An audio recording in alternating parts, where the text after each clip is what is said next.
중동이나 중남미 국가들처럼 한국은 석유가 없다고 알고 있는 분들도 계시지만 사실 한국은 석유 한 방울 나지 않는 나라는 아닙니다. 2004년부터 2021년까지 약 17년 동안 한국은 세계에서 95번째 공식 산유국의 지위를 누렸었는데 경북 포항 앞바다 60km 지점에 위치한 동해가스전 덕분입니다. 이 가스전에서 한국은 원유 4,800만 배럴에 해당하는 양의 천연가스를 뽑아내면서 덕분에 2조 7천억 원이라는 수입 대체 효과를 거뒀습니다. 그런데 포항의 외딴 시골 마을에서 어쩌면 산유국의 지위 따위는 우스워지는 일이 벌어질지도 모르겠습니다. 아마 여러분들도 최근 한국의 최대 먹거리 산업인 반도체가 큰 위기에 처했다는 사실은 잘 알고 계실 것으로 생각됩니다. 바이든 대통령이 약 366조 원을 투자하기로 한 반도체 과학법에 서명했기 때문인데요. 한국이 전 세계 반도체 1, 2위 기업을 보유했는데 왜 문제가 될까요? 원천 기술이 없기 때문입니다. 한국이 세계 최고의 반도체 생산 기업을 보유하기는 했지만 사실 반도체 설계 등 원천 기술에 있어서 미국은 압도적인 경쟁력을 보유하고 있습니다. 그래서 미국의 기술을 사용하는 기업들은 상당한 제약이 생길 수밖에 없고 미국에 휘둘릴 수밖에 없습니다. 세계에서 가장 거대한 시장인 중국에 대한 투자도 10년간 제한시킬 정도로 말이죠. 그런데 위에서 언급한 포항의 시골 마을에서 가동되는 기계는 한국에게 미국만큼의 파워를 갖게 할 겁니다. 왜냐하면 인류의 삶과 미래를 바꿀 혁명적인 과학기술 중 제일 앞자리를 차지하는 나노기술에 있어서 선진국보다 30년 이상 앞선 원천기술을 한국인이 보유하고 있기 때문인데요. 소위 전 세계 유일의 원천기술인 덕분에 세계 패권을 노리는 국가들은 물론 세계적인 기업들이 독점 계약을 하자는 구애를 전부 거절한 이 기업을 좀 더 자세히 살펴봐야겠습니다.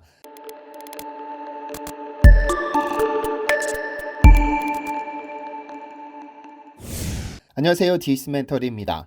인류의 미래를 바꿀 단 하나의 기술을 뽑으라면 아마 과학자들은 나노기술을 꼽을 겁니다.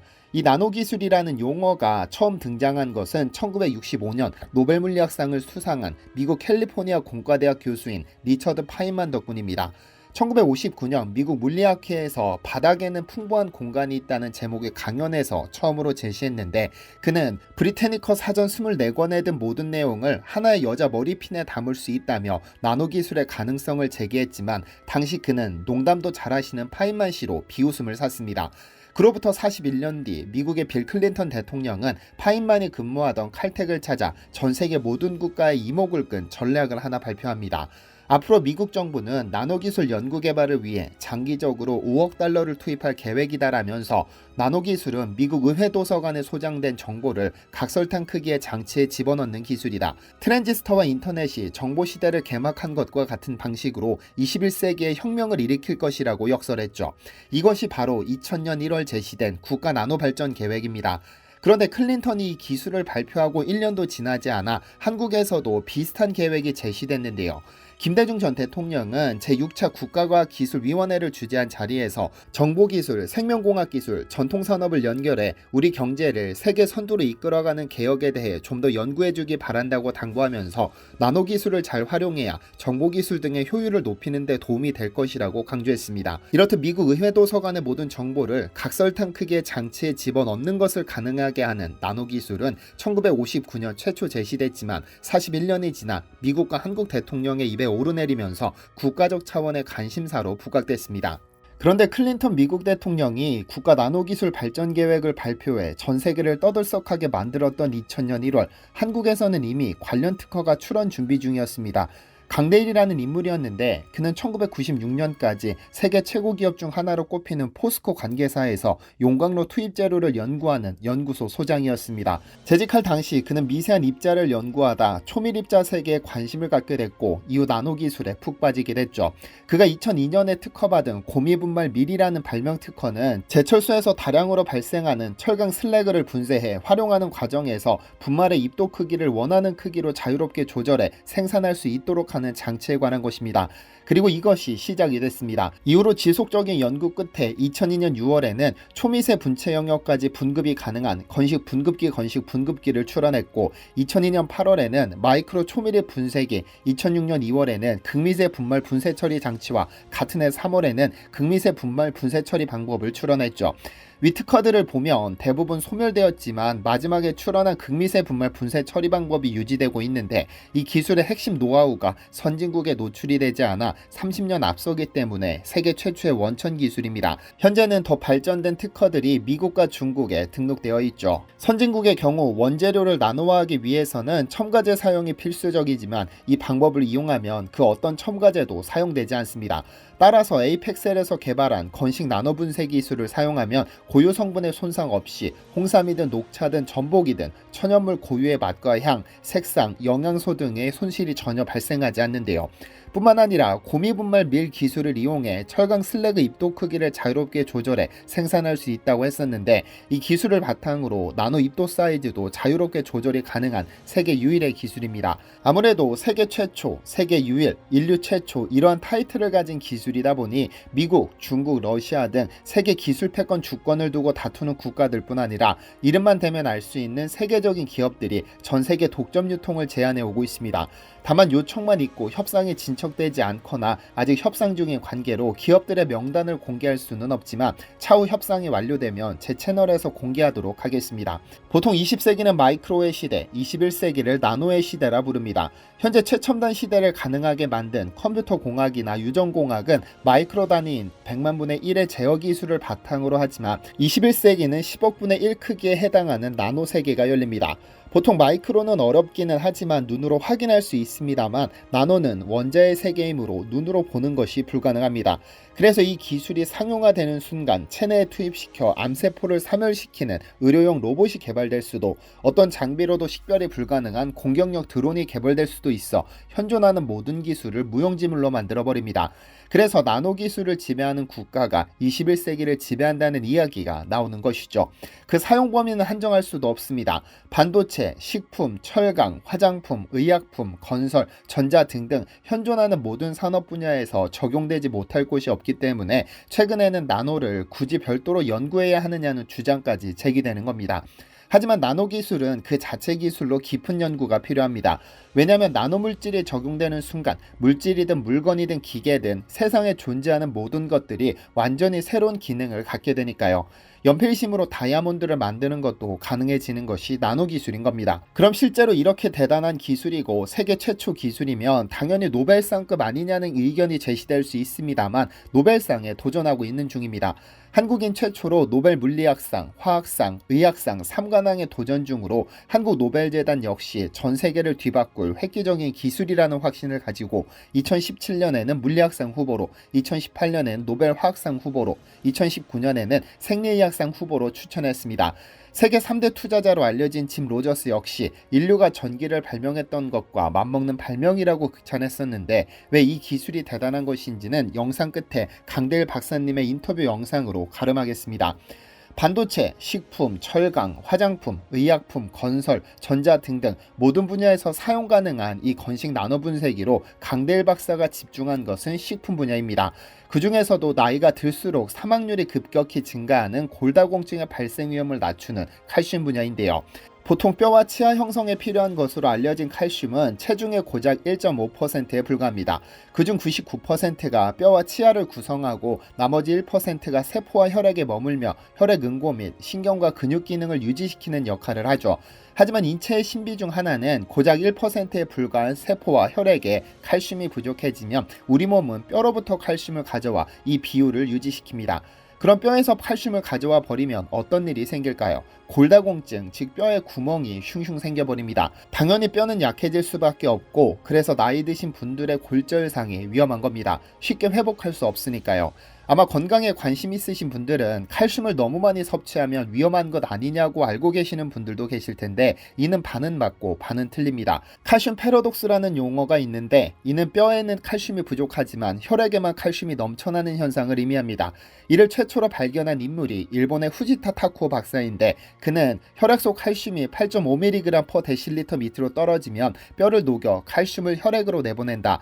뼈에서 칼슘이 녹아내리면 골다공증이 발생하지만 뼈를 녹여 혈액 속으로 이동한 칼슘은 세포로 들어가게 된다. 문제는 섭취를 통해 보충한 칼슘은 세포 내외를 출입할 수 있지만 뼈에서 가져간 칼슘은 세포로 들어가되 세포 밖으로 빠져나오지 못한다. 결국 세포에 칼슘이 가득 차 세포는 터져 죽게 된다. 이것이 뇌세포에서 일어나면 뇌에 문제가 생기고 신경세포에서 일어나면 신경에 문제가 생긴다. 결과적으로 칼슘의 섭취 부족은 아무 관계가 없는 많은 건강 문제의 원인이 된다고 강조하며 칼슘을 식품 영양학의 첫 번째 보물로 봤죠. 그러니까 이미 칼슘 섭취 부족으로 뼈에서 칼슘을 가져가기 시작하면 심각한 건강상 위험이 시작되는 겁니다. 미리미리 섭취하는 것 외에는 방법이 없습니다. 칼슘은 몸에서 직접 생산하지 않으니까요. 그렇다면 아무 칼슘이나 섭취하면 될까요? 그것도 아닙니다. 섭취한 칼슘을 대부분 흡수할 수 있도록 흡수율을 높인 칼슘을 섭취하면 됩니다. 2017년 식약처는 일반적으로 칼슘은 체내 이용률이 높지 않은 영양소로서 흡수율이 최대 60%를 넘지 않으며 보통 성인의 경우 25에서 30%로 평가되고 있다고 발표했습니다. 건강기능식품 등을 섭취하실 때 반드시 이해해야 할 개념이 있는데 흡수율과 체내 이용률입니다. 우리 신체로 칼슘이 들어오면 소장 내 육모가 이를 흡수하는데 얼마나 흡수했느냐를 흡수율이라고 합니다. 그러나 우리가 더 관심 있게 살펴야 하는 것은 우리 뼈와 세포가 그것을 얼마나 이용할 수 있는지 여부, 즉 생체 이용률입니다. 아무리 칼슘을 들이부었다 해도 뼈와 세포가 그것을 이용하지 않는다면 아무런 쓸모가 없는 겁니다. 따라서 어떤 칼슘 제품이든 흡수율이 아니라 흡수된 칼슘을 뼈와 세포가 얼마나 이용하느냐, 즉 얼마나 골밀도를 높여주느냐가 중요한 것이죠. 아마 여러분이 드시는 많은 칼슘 제품이 흡수율을 마케팅하고 있을 테지만 여러분들은 생체 이용률까지 함께 고려하시는 현명한 소비자가 되시기를 바랍니다. 그리고 여기 생체 이용률을 획기적으로 높인 나노 칼슘 제품을 에이펙셀에서 생산했습니다. 오늘 소개한 나노 분쇄기를 이용해 포항에서 생산하고 있는 바로 그 제품입니다. 식약처가 세계 최초와 모방 불가능이라는 문구를 사용하도록 허용한 몇 안 되는 제품입니다. 강대일 박사가 생체 이용률을 테스트한 결과 99%에 이르렀다고 주장한 바로 그 제품입니다. 이렇게 그간 세상에 존재하지 않았던 나노칼슘을 생산한 에이펙셀은 최근 나노칼슘에 관절과 연골에 도움을 주는 철갑상어 추출물을 배합한 신제품을 출시했습니다. 여기부터 광고가 진행되니 원치 않는 분들은 나가셔도 좋습니다. 최근 관절 건강과 관련해 TV 광고에 등장한 성분이 있습니다. 콘드로이친이라는 성분, 엄밀히 말하면 콘드로이친 황산인데 이 단어는 그리스어로 연골을 의미하는 콘드로스에서 유래한 것으로 우리 몸에서 관절과 연골을 구성하는 주요 성분 중 하나입니다. 잘 아시다시피 관절은 뼈와 뼈 사이를 연결해 자유로운 움직임을 가능하게 하고 연골은 관절과 관절 사이에 위치해 충격을 흡수하고 뼈의 부드러운 움직임을 돕는데요. 이 관절과 연골의 구성 성분 중 하나가 바로 콘드로이친으로 나이가 들수록 이 성분이 감소해 관절의 불편함을 겪는 것입니다. 그래서 나이가 들수록 콘드로이친 등을 외부로부터 보충해야 관절과 연골 건강을 챙길 수 있을 텐데요. 그렇다면 콘드로이친은 관절과 연골 건강에 실제로 도움을 줄까요? 지난 2004년 관절과 연골 학술지에 게재된 논문에 따르면 콘드로이친을 섭취했을 때 도움을 준다는 결과가 도출됐습니다. 퇴행성으로 관절이 불편한 환자 120명을 60명씩 나누어 1년 동안 3개월씩 800mg의 콘드로이친과 대조군을 섭취시킨 결과 주관적 지표인 VAS가 감소하고 평균 보행 시간이 단축됐습니다. 즉 콘드로이친 황산의 섭취에 따라 무릎 기능에 향상이 있었음이 확인된 것이죠. 보건의료에서 의사결정을 위한 근거를 체계적으로 제공한다는 슬로건으로 설립된 영국의 코크란이라는 민간단체는 지난 2015년 콘드로이친 황산이 어떤 영향을 미치는지 알아보기 위해 9,110명이 참여한 43건의 연구를 분석했습니다. 그 결과 대부분의 환자들이 콘드로이친을 섭취한 후 무릎 기능이 좋아졌다는 사실을 발표했는데요. 이로써 확인할 수 있는 것은 콘드로이친은 실제로 관절과 연골 건강에 도움을 줄 수 있다는 사실입니다. 그런데 에이펙스를 출시한 제품은 골다공증 발생 위험 감소에 도움을 주는 칼슘뿐 아니라 철갑상어 추출물을 추가해 뮤코다당 단백 기능성을 더했습니다. 보통 건강기능식품으로 인정받는 것은 뮤코다당 단백으로 뮤코다당 단백의 핵심 성분이 바로 콘드로이친 황산입니다. 뮤코다당 단백이란 소, 돼지, 양, 사슴, 상어, 가금류 또는 오징어, 개, 어패류 등의 생체 내에서 주로 결합 조직에 존재하는데 이들의 연골 조직을 열수 추출 또는 효소 분해한 후 여과, 농축, 정제 또는 건조하여 만듭니다. 이 뮤코다당의 핵심 성분이 콘드로이친 황산으로 보통은 철갑상어 연골에서 추출한 것을 주로 사용합니다. 세상에서 가장 비싼 식재료 중 하나로 꼽히는 캐비어는 철갑상어의 알을 소금으로 염장한 후 이를 파스테로 공법으로 가열한 음식을 말합니다. 그런데 철갑상어는 비단 캐비어로만 유명한 것이 아니라 콘드로이친이 엄청나게 풍부한 어종으로도 유명합니다. 철갑상어의 연골이라는 원료가 워낙에 비싸기는 하지만 관절과 연골 건강을 염려하는 사람들이 많아진 만큼 최근 이를 활용한 건강기능식품들이 늘고 있습니다. 에이펙셀의 신제품 관절연골 튼튼은 덴마크산 철갑상어 연골, 뮤코다당 단백을 함유한 덕분에 식약처로부터 관절 및 연골 건강에 도움을 줄 수 있음이라는 기능성을 인정받았는데요. 이렇게 제품에 일반 칼슘제가 아닌 생체 이용률이 높은 나노칼슘을 배합한 이유는 뼈와 관절, 연골, 근육, 신경은 상호 유기적으로 연관되어 작용하기 때문에 한 부위를 단독으로 관리하기보다는 통합적으로 관리해야 하기 때문입니다. 그래서 이 제품에 철갑상어 추출물인 콘드로이친 외에도 나노칼슘 한 통 1개월분을 함께 배합한 것입니다. 따라서 뼈 건강에 문제가 없거나 경미해 관절과 연골만 관리하고 싶으시다면 관절 연골 튼튼 제품을, 관절과 연골에 이상이 없으나 골다공증 발생 위험을 감소시켜 뼈를 관리하고 싶으시다면 한국 칼슘왕 제품을 구매하시면 됩니다. 디시멘터리 채널에서 에이펙셀이라는 기업과 기술력, 제품을 안내하는 조건으로 디시멘터리 채널 구독자들에게만 국내 최저가로 판매하기로 약속받았습니다. 아래 설명란과 댓글에 남겨드린 링크를 따라가시면 국내에서 가장 저렴하게 위 제품들을 구매하실 수 있습니다만 자세한 금액은 업체 사정상 유튜브 상에서 공개하지 못함을 이해해 주셨으면 좋겠습니다. 링크로 접속해서 회원가입하시면 타임셀 탭이 보이실 텐데 공구 제품 2개가 보이실 겁니다. 자세한 설명은 해당 페이지에서 확인하실 수 있는데요. 또한 번거롭지만 회원가입 후 사이트에서 구매하시라고 안내드리는 것은 최대한의 포인트를 제공해드리기 위함입니다. 나노칼슘 제품은 제품 특성상 특히 재구매율이 높은데 차후 재구매하실 때 사용하실 수 있습니다. 구매하신 후 댓글을 남겨주시면 디시멘터리에서 좀 더 협상 우위를 가지고 더 좋은 제품을 더 저렴하게 요구할 수 있는 무기가 되니 모든 분께서 댓글을 남겨주시면 좋겠습니다. 궁금하신 점이나 문의사항을 아래 댓글로 남겨주시면 업체 측에서 직접 답변을 남겨드릴 예정입니다. 그럼 공동구매 시작하겠습니다. 안녕하십니까. 저는 에이펙셀 주식회사 천연나노복융합기술연구소의 강대일 소장이라고 합니다. 저희 에이펙셀 천연나노기술이 왜 선진국보다 30년 앞서가고 전 세계에 획기적으로 많은 인류를 위해서 공헌하게 될 수 있는지 제가 기술 소개를 간단히 해드리도록 하겠습니다.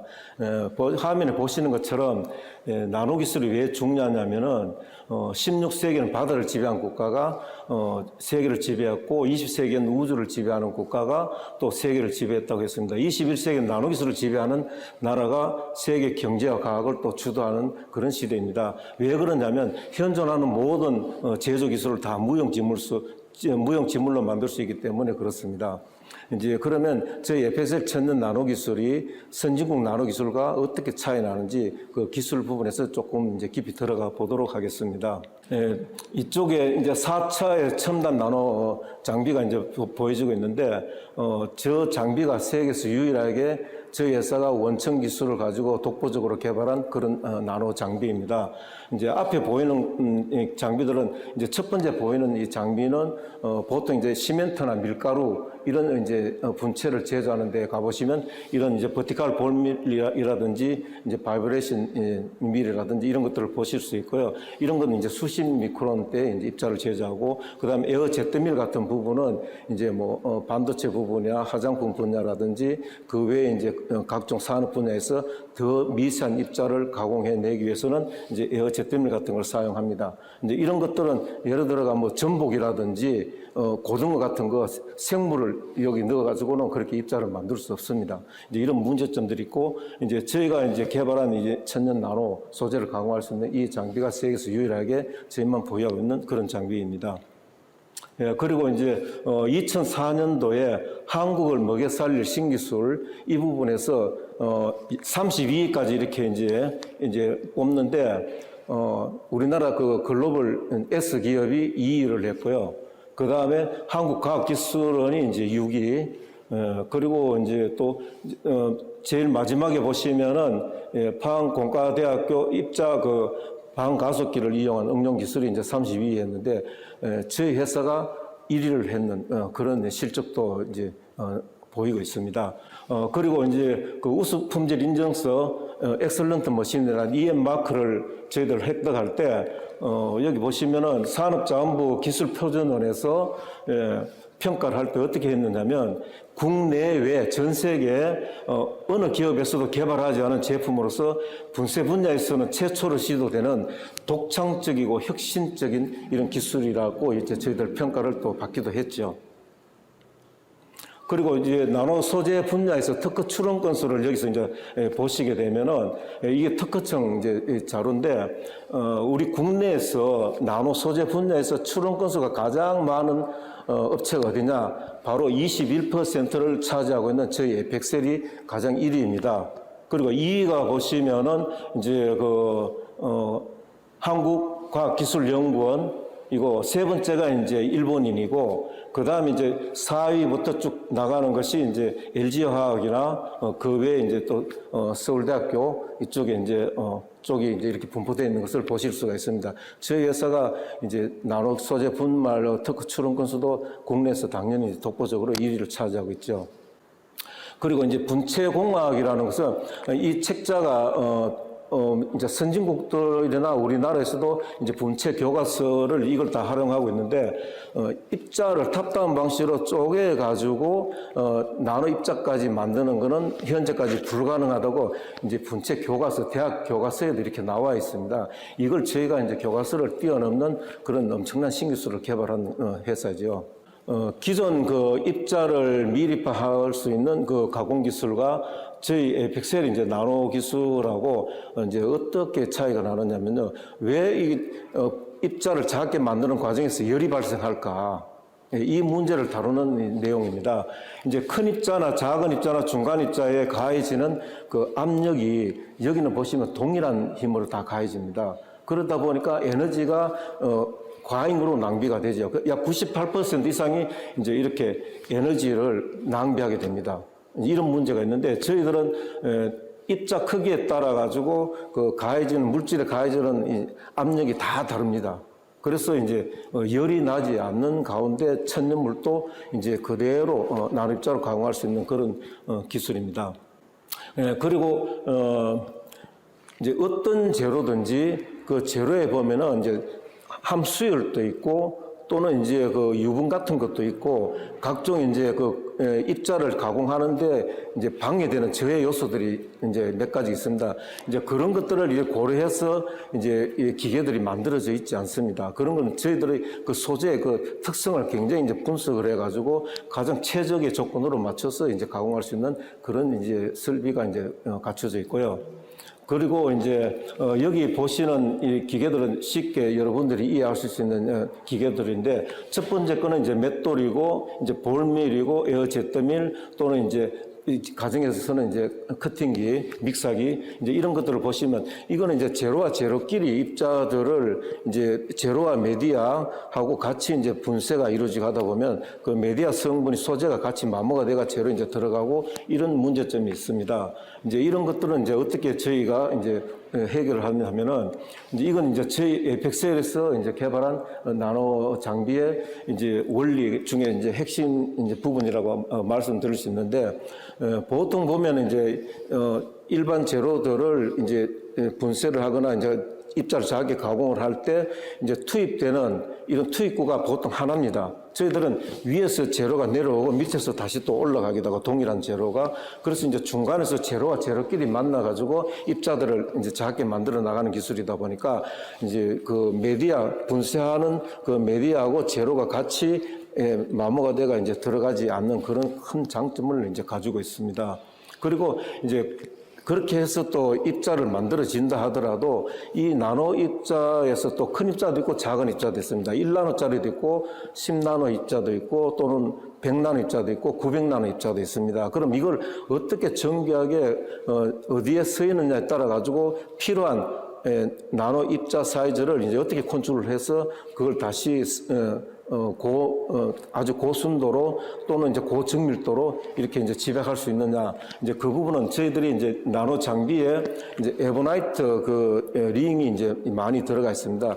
에보나이트 링에다가 이제 대전을 걸어가지고 입자에 가해지는 이제 전압값을 이제 그 전압값의 편차에 의해 가지고 입자들을 이렇게 이제 분리해내는 이것도 이제 세계에서 유일하게 저희만 가지고 있는 기술이고 특허에는 공개도 안 돼 있습니다. 그래서 저희가 한 25년 이상 이제 저희가 원천 기술로 이제 보유하고 있죠. 그래서 이제 에보나이트 링이 얼마나 많이 돼 있는 장치되어 있느냐를 통과할 때마다 더 정교한 입자들을 저희들이 이제 만들어낼 수 있죠.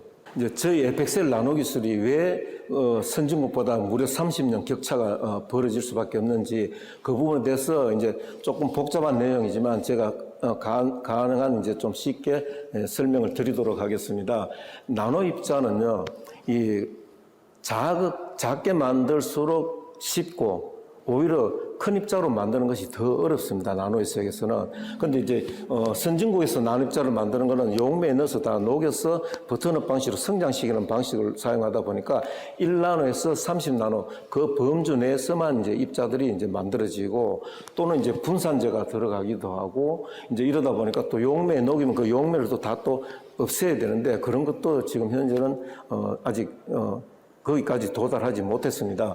근데 저희들은 이제 1나노에서 1000나노 그 구간에서 어느 구간이든지 입도를 자유롭게 조절해서 이렇게 제로를 만들어낼 수 있는 세계에서 유일한 기술을 보유하고 있고 물론 이제 분산제나 또는 용매에 녹인다든지 그런 행위를 전혀 저희들 하지 않습니다.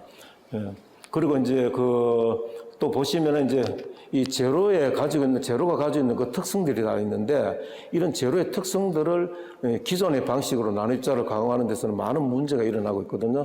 또 제로도 한 이 정도 넣어가지고 요만큼 이제 생산하는 이런 문제들이 있는데 저희들은 그 제로적인 가공 과정에서 제로적인 손실도 거의 발생이 일어나지 않습니다. 이제 그러면서 이제 그 특성들을 손상을 시키지 않고 고스란히 이제 나노 파티클로 만들기 때문에 이제 그 나오는 아웃풋에서는 전혀 결과가 다르게 놀라운 기술이 응용이 되고 있죠. 그리고 이제 일반 나노 기술은 가공 과정에서 이제 여러 가지 이제 불순물 이제 또는 분산제, 계면활성제 같은 것들이 들어가기 때문에 그것이 결국은 이제 하천으로 흘러 들어가서 강으로 흘러 들어가면서 이제 생태계를 이제 파손시키는 이런 환경 문제도 같이 유발되게 되는 문제가 있습니다. 저희들은 그런 걸 사용하지 않고 나노입자로 만들기 때문에 오히려 지구 환경을 크게 개선시킬 수 있는 이제 그런 기술이라고 이제 이해하시면 되겠습니다. 자, 그리고 저희 에펙셀 전용 나노 기술로 이제 입자를 가공할 때, 저 노란 이미지를 이렇게 보시는데, 이 파티클 사이즈 범위가 얼마나 브로드하게 하느냐에 따라서 가공하는 단가가 저희들 이제 사게 이제 또 가공을 해드리고 있고, 또 얼마나 샤프하게 범위를 줄이느냐에 따라 가지고 이제 가공 단가가 또 올라가기도 합니다. 이제 그래서 그런 것들을 자유자재로 이렇게 컨트롤 해서 이제 제조할 수 있는 게 세계에서 유일한 기술이고요. 이제 여기 이제 그림에 보시면은 이제 입자가 이제 이렇게 브로드하게 나오는 입자들도 있고 또 아주 샤프하게 이제 입자들을 컨트롤해서 이제 초정밀하게 이렇게 만들어내기도 하죠. 그리고 이제 탄소 나노 튜브 같은 경우에도 이제 그 머리카락보다 가는 한 가닥이 무려 강철의 200배 정도나 강합니다. 무게는 나가지 않고. 그래서 차세대 신소재라고 굉장히 각광을 전에부터 이제 받아왔죠. 그러나 가장 중요한 문제는 이 사이즈별로 어느 용도에 활용할 거냐에 따라 가지고 이 사이즈 컨트롤해서 정교한 나노 입자까지 만들어내야 되는데 이제 그런 기술을 아직 선진국이 보유하고 있지 않고 있습니다. 저희가 이제 그 특성을 파괴시키지 않고 이 나노 사이즈까지 이렇게 다양한 사이즈별로 이렇게 컨트롤해서 제조할 수 있는 그런 이제 기술을 가지고 있기 때문에 그 응용 분야가 굉장히 이제 하루운동가 높아질 수밖에 없습니다. 그리고 이제 그 형광물질 같은 거 이제 이런 것들도 이제 보시게 되면 이제 화질을 얼마나 이제 선명하게 하느냐, 수명을 오랫동안 연장을 시킬 거냐, 이제 이런 부분에서도 이제 기존의 그 형광물질에 들어가는 사이즈가 폭이 한 2마이크론, 길이가 한 10마이크론 이상 되는 이런 재료를 쓰고 있는데 이것을 저희가 한 5조, 사실 위에 입자도 보시면 담배연기 1개 입자 정도 크기로 아주 미세하거든요. 그렇지만 이 입자를 5조각 내지 10조각 정도 이렇게 범위로 다시 이제 재가공을 하는 기술이 저희가 있기 때문에 이렇게 적용했을 때는 그 화질의 선명도를 무려 한 30배 정도로 더 업그레이드 시킬 수 있는 이제 그런 이제 테스트 결과도 나오기도 했습니다. 저희 에이펙셀 천연 나노 기술이 전자 반도체 분야에서 어떻게 활용이 되고 있고 앞으로 어떤 방향으로 지향하고 있는지 자세히 설명을 드리도록 하겠습니다. 여기 보시면 이제 전자 반도체 관련된 이제 소재들이 많이 있는데 이 드론 같은 경우에는 공중에서 오랫동안 이제 이렇게 머물러 줘야 되지 않습니까? 이제 그런 데는 또 이 배터리 분야에서 저희 에이펙셀 천연 나노 기술이 이제 적용됨으로써 훨씬 더 기능을 업그레이드 할 수 있고 또 이제 추락했을 때 이 물체가 잘 안 부셔지도록 견고하게 만드는데도 저희 천연 나노 기술이 또 들어가야 됩니다.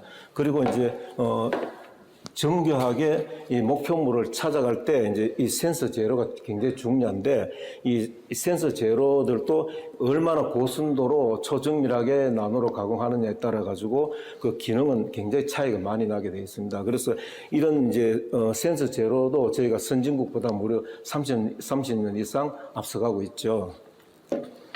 또 이제 전기차 배터리 부분에서도 이제 차세대 이제 실리콘 응극제로 지금 많이 추세가 바뀌고 있는데 이런 이제 실리콘 응극제나 앞으로 또 더 기능이 업그레이드된 새로운 그 신소재들이 개발되고 할 때 또 저희 에이펙셀 나노 기술이 감으로써 이제 그 전기차 배터리 분야에 더 안전도를 높이고 수명을 더 연장하는데 그렇게 크게 기여할 것으로 이제 사료됩니다.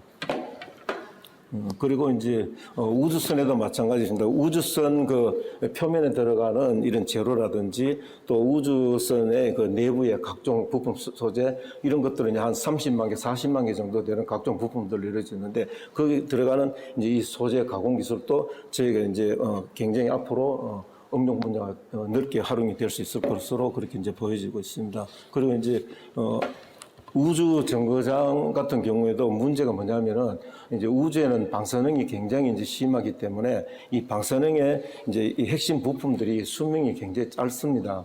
그런데 여기에 이제 저희가 또 에이펙셀 천연 나노 기술로 이제 소재 기술을 더 업그레이드 시키면 이제 우주선의 이제 그 부품 소재들이 수명이 굉장히 이제 연장이 되겠습니다. 그래서 이제 외국의 선진국들이 저희 에이펙셀을 방문해서 이제 우주 산업 분야에서 많은 협상이 현재 들어오고 있는 중에 있죠. 그리고 반도체 쪽에도 보시면 약 한 2,000여 종 정도의 이제 각종 이제 히트로나 제로들이 많이 이제 쓰여지는데 여기서 들어가는 나노 소재를 가공할 때도 역시 마찬가지로 이제 분산재나 이제 또 뭐 염산에 녹인다든지 이런 용매 사용하고 할 때 이제 많은 이제 불순물들이 이제 또 존재하게 되는데 이런 것들을 이제 저희들 고순도로 또는 이제 아주 초정밀하게 나노 입자로 가공하는 그런 기술을 또 응용할 수 있습니다. 그래서 글로벌 이제 반도체, 전자 이런 업계들이 많이 왕래하면서 굉장히 이제 협상을 열심히 지금 하고 있죠. 그리고 이제 태양광 분야도 마찬가지고 또는 이제 휘어지는 디스플레이 이제 이런 데 들어가는 것도 이제 응용 분야가 굉장히 광범위합니다. 그리고 이제 이 치과에 쓰여지는 지르코니아 같은 게 다 마이크로 단위에서 이제 가공이 되고 있는 것들을 저희 에이펙셀 천연 나노 기술로 적용하면 수명이 굉장히 오래 가고 또 표면도 굉장히 이제 매끌매끌하게 돼서 이제 입안에서 그 아주 상쾌함을 더 이제 느낄 수 있죠. 그리고 이제 건축 분야에 이제 들어가는 이제 각종 재료들을 여기 이제 보실 수가 있는데 이러한 이제 각종 재료들을 이제 건축에서 이제 어느 부분에 들어가느냐에 따라서 재료들이 다 틀립니다. 각종 이제 수많은 재료들을 저희들이 이제 또 나노 기술을 접목함으로 인해서 이제 새집 증후군이라든지 그 외에 또 지진에 잘 견디는 이제 건축물을 만들 수 있다든지 그 응용 분야가 굉장히 다양하게 이제 쓰여질 수 있습니다. 디시멘터리에서는 여러분의 제보를 기다립니다. 제 채널에서 다뤘으면 좋겠는 뉴스 또는 널리 알려졌으면 하는 영상은 디시멘터리 네이버.com으로 보내주시면 소중히 제작하겠습니다. 시청해주셔서 감사합니다.